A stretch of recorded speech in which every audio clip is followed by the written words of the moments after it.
Bonjour à tous, c'est Jean-Luc Roux sur sa chaîne YouTube. Aujourd'hui, nous allons parler de Rheinmetall qui tire un laser depuis un véhicule de combat d'infanterie Boxer. Rheinmetall a testé avec succès la version de démonstration technologique d'une arme laser construite pour le compte de la Bundeswehr allemande.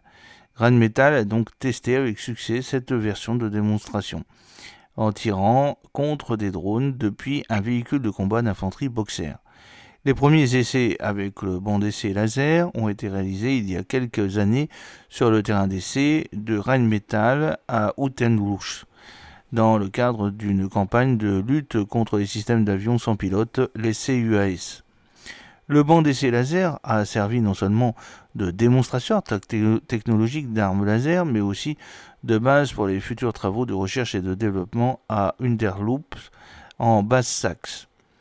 Il est conçu de manière à ce que tous les composants du futur système d'armes laser puissent être examinés de manière modulaire.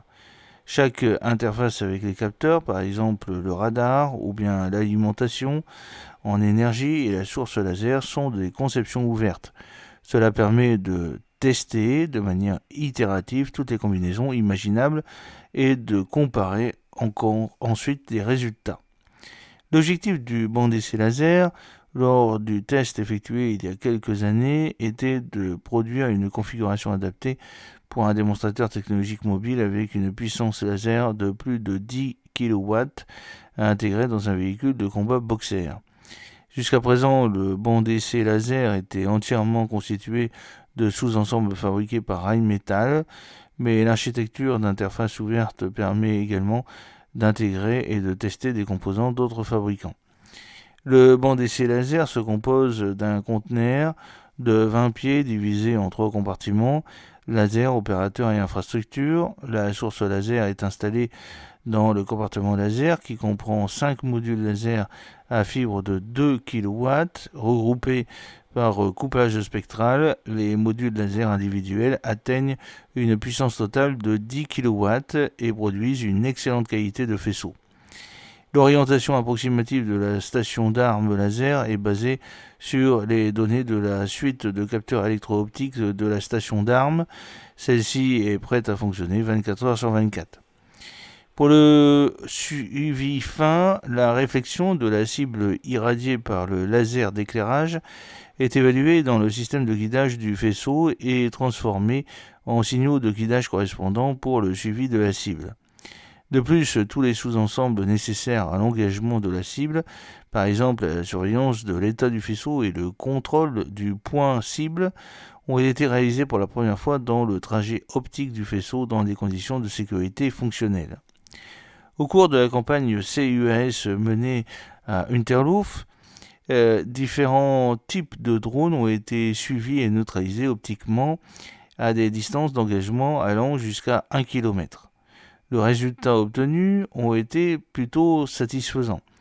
Un démonstrateur a ensuite permis une démonstration réalisée dans le respect des mesures de sécurité Corona à Unterloof pour les représentants du ministère fédéral de la Défense et de l'Office fédéral pour l'équipement, les technologies de l'information et le soutien de services de la Bundeswehr.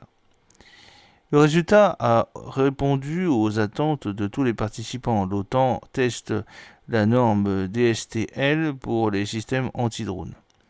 Dans le cadre de cette opération, l'OTAN a testé la norme DSTL pour les systèmes anti-drones Sapient, qui a facilité avec succès plus de 70 connexions entre systèmes lors d'exercices interopérabilité technique, conduisant à une adoption généralisée par l'industrie.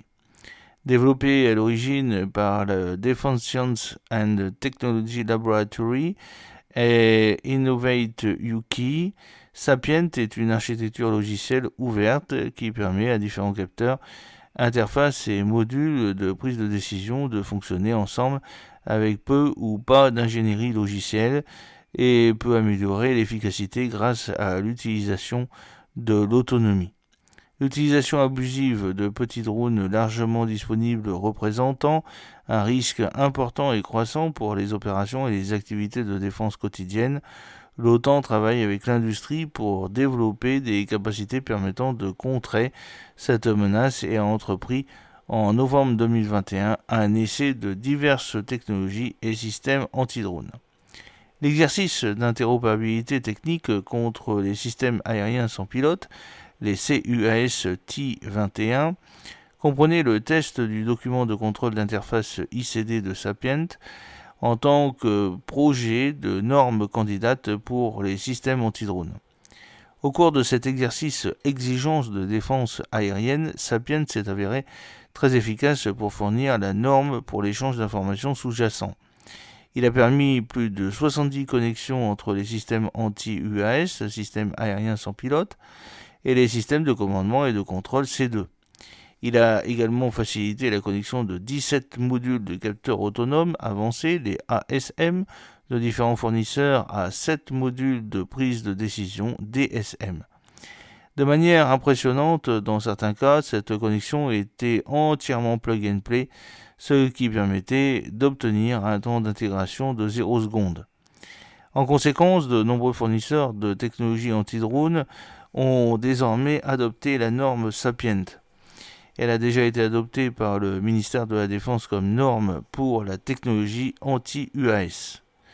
David Lockton, responsable technique du projet DSTL pour les systèmes anti-UAS, a déclaré « L'outil de l'OTAN s'ajoute au récent succès du déploiement de Sapient lors de l'événement Contested Urban Environment 2021 et s'appuie sur son adoption dans la stratégie CUAS du ministère de la Défense britannique. » J'espère que cette petite vidéo vous a plu. N'oubliez pas de cliquer sur le pouce pour la promouvoir, de vous abonner si ce n'est pas encore fait, et de partager cette vidéo sur vos réseaux sociaux. À très bientôt, fidèlement, Jean-Luc O.